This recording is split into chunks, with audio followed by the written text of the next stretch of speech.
Sepertinya aku lihat kamu terlihat murung hari ini. Ada yang ingin kamu ceritakan? Sebenarnya saya sudah lama, tapi setiap kali mulai rasanya tenggorokan ini sesuatu. Boleh kita pelan-pelan Mas Faisal. Coba ceritakan terakhir kali kapan terakhir kali Jadi kemarin Pak, waktu ada acara, saya itu sudah berdiri di depan pintu kafe selama 10 menit. Tangan saya itu tiba-tiba kayak berkeringat dingin gitu loh. Nah, akhirnya saya itu mengirim pesan palsu kalau saya bilang saya sakit, tapi sebenarnya itu saya nggak sakit, cuman pas saya mau saya berkeringat dingin gitu.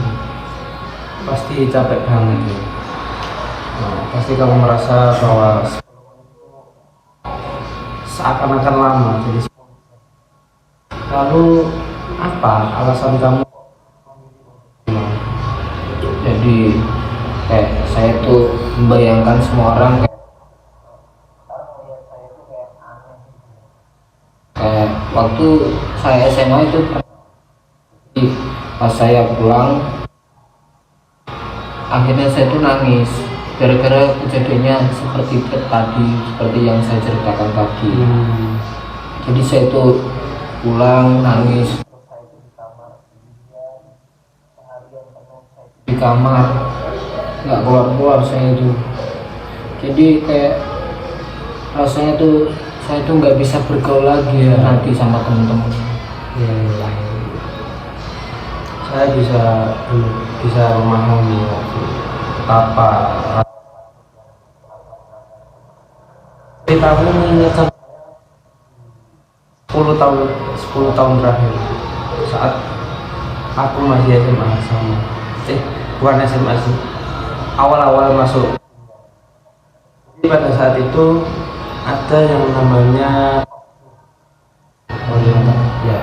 ospek jurusan. Nah, pada saat itu lucunya aku salah pakai kas kaki. Jadi yang kanan itu kas kaki warna merah, yang kiri kas kaki warna biru. Nah, waktu itu aku nggak sadar. Sampai aku ketawa sana kemari ketawa sama kakak-kakak. Nah, sadarnya itu waktu di rumah. Jadi besokan harinya ada salah satu cutting yang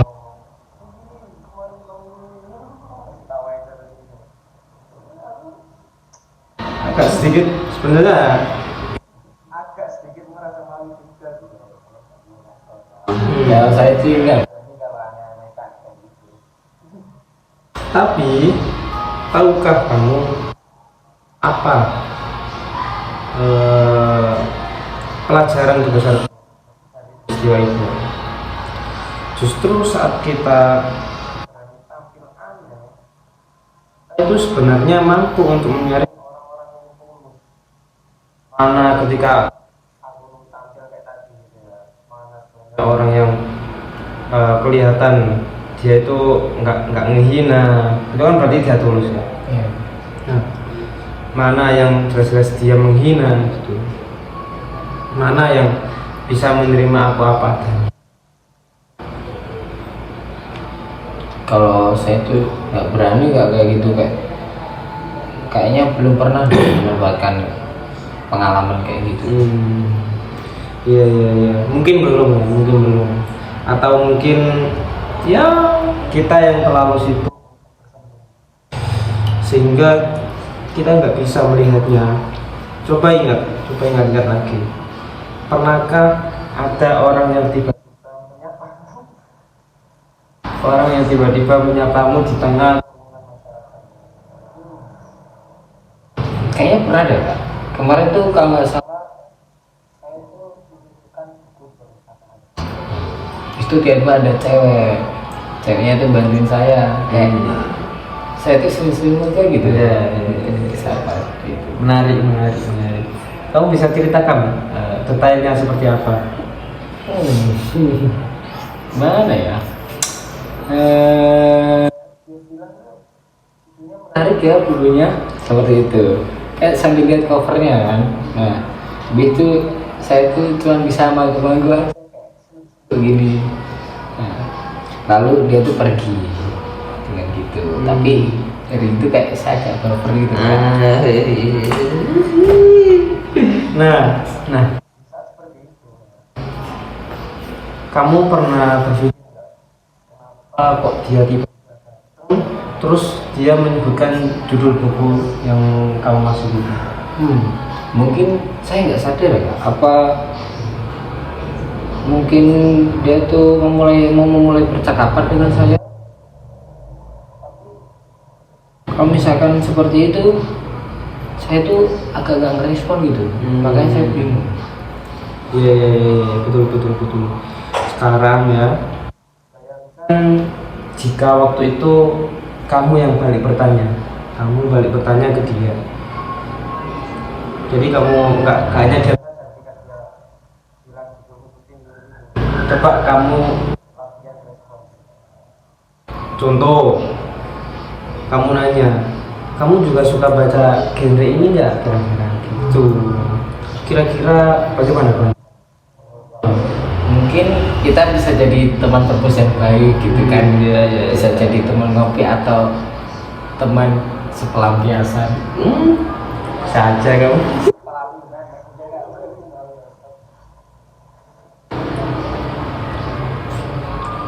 Jadi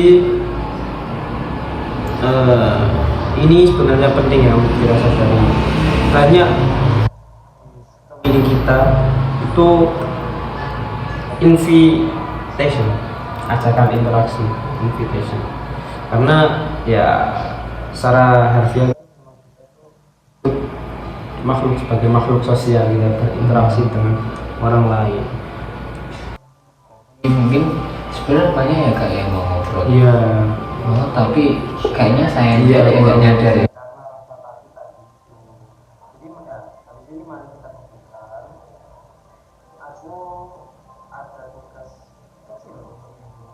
Ini juga untuk menunjang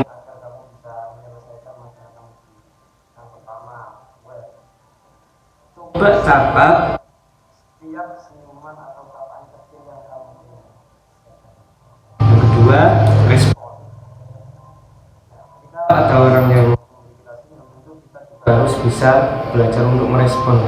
Nggak mungkin kita cuekin. Coba balas minimal dengan senyuman, itu juga harus kamu catat.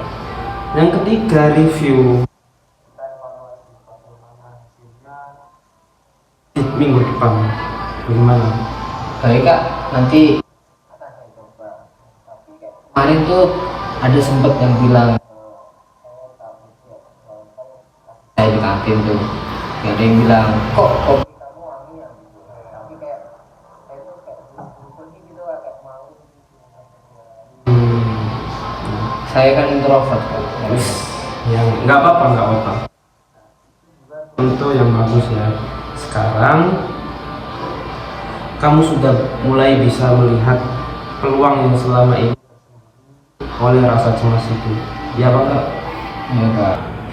Tadi saat ketika aku dengar kamu bilang buru-buru pergi, aku memperhatikan seolah-olah ada dua miras. Ada dua Faisal di sini. Yang pertama Faisal yang terbuku dan Faisal yang membangun tembok tinggi. Mari kita coba lihat lebih detail. Di satu sisi tadi kamu bilang aku ingin berani hadir di acara-acara apapun. Tapi di sisi lain, beberapa kali kamu menolak ajakan interaksi dengan orang lain, lalu nunduk menyendiri di pojokan. Menurut kamu apa yang kamu lihat dari dua gambaran dalam diri kamu tersebut? Jadi kayak saya tuh mengkhianati diri saya sendiri kak. Iya. Faisal, mari kita undang dua bagian dalam dirimu ya, untuk berdialog. Mari mulai dengan Faisal yang ingin berubah, kira-kira seperti itu. Nah, apa yang ingin kamu Faisal yang ingin berubah? Apa yang ingin kamu katakan kepada Faisal yang takut? Saya katakan tuh Agak keras mas, agak susah sih kak. Gimana ya? Aku lelah terus setiap hari aku melihat orang-orang tertawa sementara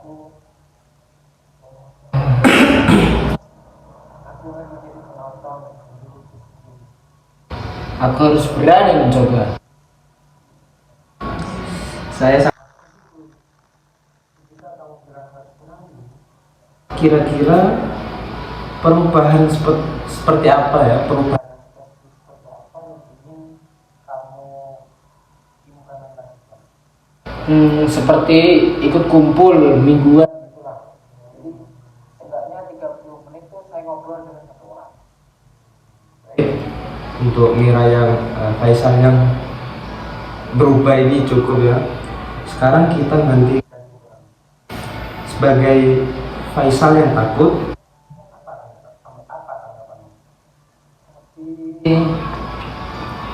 Kalau nanti mereka menganggap kita aneh, aku malah dikucilkan. Gimana ya? Aku merasa lebih aman. Ya ngapain, nggak ngobrol jauh dari seorang, menyendiri. Karena sendiri itu nggak selalu menyedihkan kok. Aku kayaknya nangkep di sini ya. Jadi kamu tuh sebenarnya punya cerita masa lalu yang sama sekali belum atau nggak bisa kamu ungkapkan. Boleh kamu ceritakan ketakutan spesifik seperti apa yang membuat kamu nggak bisa untuk meluangkannya? Pas saya SMA tuh saya pernah mau bergabung dengan teman-teman. Ada yang bilang, lo kan cupu. Mana ya, saya tuh kayak nggak kuat gitu loh. Makanya saya kurang ikut seperti itu lagi. Pasti capek banget ya. Aku bisa merasakan nggak apa-apa. Dimana kamu berada dalam kondisi yang harus mengalami akibat dari trauma masa lalu itu.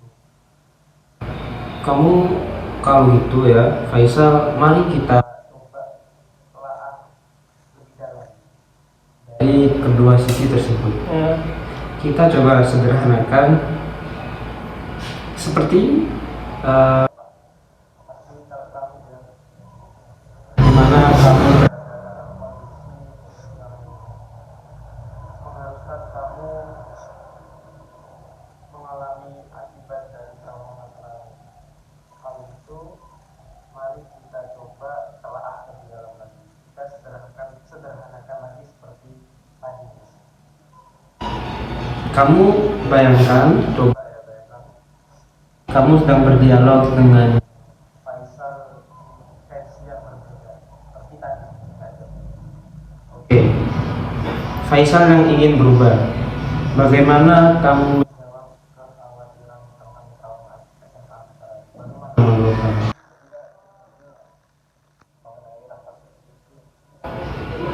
Saya tuh bilang diri saya sendiri, bahwasanya aku mencintai traumaku. Jadi mengetahui bahwa, tapi melihat fakta sekarang tuh bahwasanya yang pertama ini tuh lingkungan kampus, bukan SMA lagi gitu loh. Yang kedua tuh sebenarnya kita harus punya strategi postur gitulah, postur dan exit plan bagaimana kita tuh ke depannya lagi gitu loh.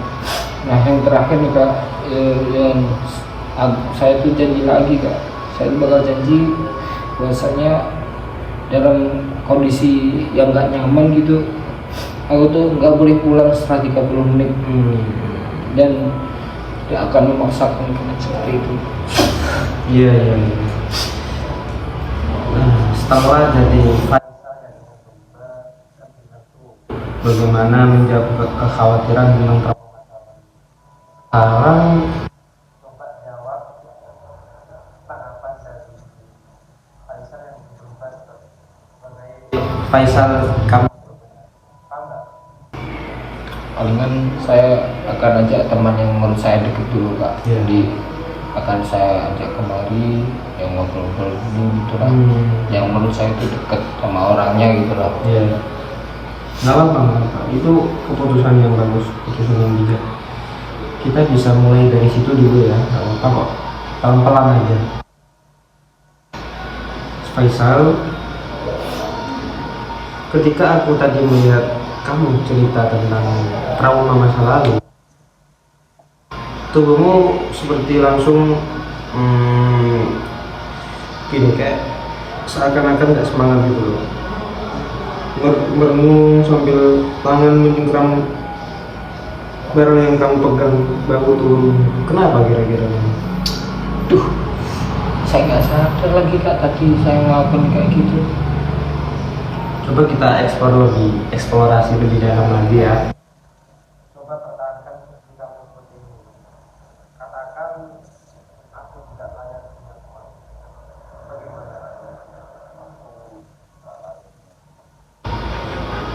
Kira-kira apa yang kamu rasakan? Jadi seperti semakin yakin dengan kata-kata itu, kata-kata yang saya ucapkan sendiri gitu. Saya tuh merasa yakin seperti itu. Atau kenapa? Iya, iya. Nah, sekarang kita coba sesuatu yang berbeda. Coba kamu berdiri mengikuti saya ya. Ya, siap. Jadi yang pertama, kamu berdiri dengan kaki yang melebar, tangan di sini seperti superhero. Ya, sudah. Tarik nafas dalam-dalam. Coba katakan seperti tadi. Saya tidak punya teman. Bagus. Nah, bagaimana kalau kali ini kita mencoba sesuatu hal yang berbeda? Oke, boleh kak. Mau saya. Tirukan saya ya. Siap. Berdiri, kaki agak melebar, tangan seperti superhero di sini. Gini kak. Ya, tarik nafas dalam-dalam.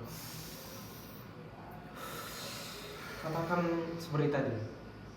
Saya tidak punya teman. Bagaimana rasanya? Tapi kok agak lucu ya kak ya? Itu adalah kekuatan bahasa tubuh.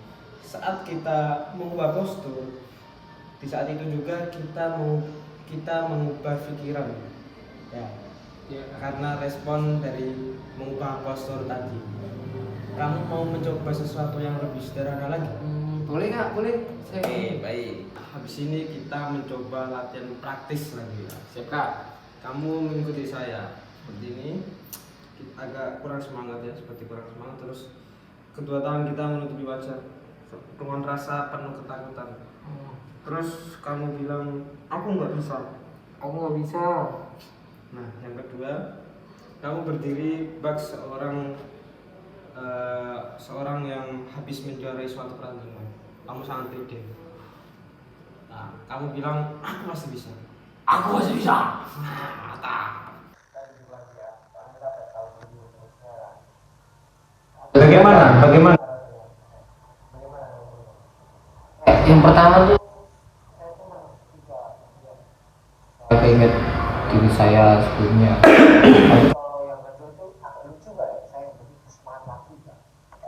Sukses gitu. Agak konyol tapi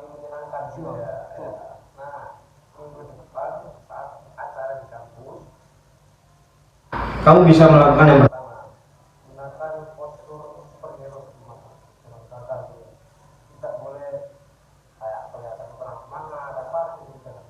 Yang kedua, jika kamu mulai merasa cemas, kamu bisa kayak pergi ke toilet dan lain-lain gitu ya, dan lakukan pose seperti itu dalam 1 menit. Bisa aja. Yang penting saya sekarang udah menghasilkan cerita rahasia lah ya. Mau kita praktekkan lagi postur yang sama tadi. Kamu mau saya coba kan? Praktek. Saya juga yang buka saya juga. Apa sih kucaan itu malah ngomong teman. Dia sudah pucuk.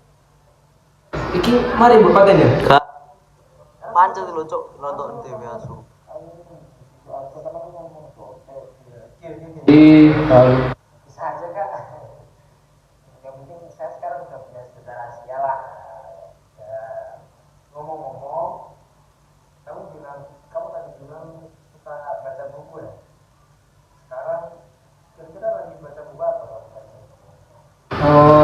Sekarang sih masih lagi baca-baca aja ya lah. Soalnya saya tuh mau lanjutin keburu overthinking duluan biar malam kan.